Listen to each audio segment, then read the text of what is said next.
சிறு வயதிலிருந்தே ஒரு ஆணும் பெண்ணும் நல்ல நண்பர்கள். விவரம் தெரியும் வயது வந்தவுடன் நட்பு காதலாக மாறியது. ஒரு நாள் இரவு 12 மணி போல, "உன்னை அவசரமாக காண வேண்டும், உடனே வா" என்றழைக்கிறாள் காதலி. பதறி ஓடி வந்தவனை இவள் வேகமாக அவனைக் கட்டிப்பிடித்து அழுகிறாள். "என்னாச்சு?" என்று கேட்கையில், "நம் காதல் வீட்டிற்கு தெரிந்துவிட்டது. எனக்கு ரகசிய திருமணம் செய்ய ஏற்பாடு நடக்கிறது. நீ இல்லை என்றால் நான் இறந்து விடுவேன். நாம் எங்கேயாவது ஓடிவிடலாம்" என்று சொல்லி இன்னும் சத்தமாக அழுகிறாள். காதலனோ வறுமையில் பிறந்தவன். நல்லா யோசித்து, பெண் வீட்டில் இவளை முறைப்படி பெண் கேட்பதுதான் சரி என்று அவளை அழைத்து கொண்டு அவள் வீட்டிற்குள் செல்கிறான். ஆனால் அங்கு அவர்கள் வீட்டுப் பெண்ணை இவன்தான் அழைத்து தனிமையில் என்று தவறாக நினைத்து பயங்கரமாக அடிக்கின்றனர். முகமெல்லாம் ரத்தம் சொட்ட தன் காதலனை பார்த்தவள், "ஐயையோ, அடிக்காதீங்க, நாங்க ஒரு தப்பும் செய்யல. அவன் பாவம், அடிக்காதீங்க, எங்களை வாழ விடுங்க." இவளை யாரும் கண்டு கொள்ளா நிலையில் வேகமாக வீட்டிற்கு ஓடி கத்தியை எடுத்துக்கொண்டு இன்னொரு அடி அவன் மீது விழுந்தால், "இங்கேயே நான் கழுத்தை அறுத்துக் கொள்வேன்" என்கிறாள்.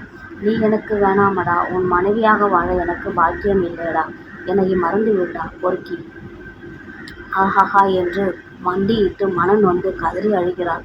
"நீ அழுகாதே செல்லமே, இப்போதுதான் எனக்கு மிகவும் வலிக்கிறதடி" என்று சொல்லி காதலனும் அழுகிறான்.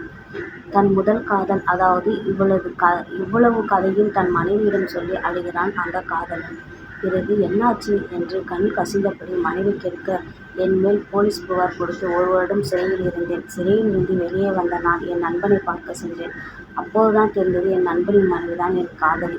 அதற்கு மேல் அவனால் சொல்ல முடியாமல் வானத்தை பார்த்து அலறி அழுகிறான்.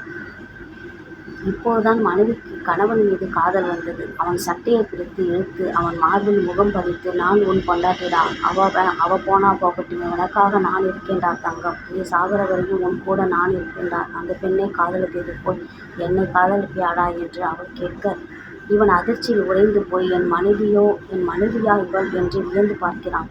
"நான் உன் மனைவிடா" என்று அவள் செல்லமாக கொஞ்சி சொல்ல, அவனை தூக்கி, "அடியே ராட்சசி, நீ புரிந்து கொண்டாய், அதுவே போதுமடி என் தங்கம்" என்கிறான்.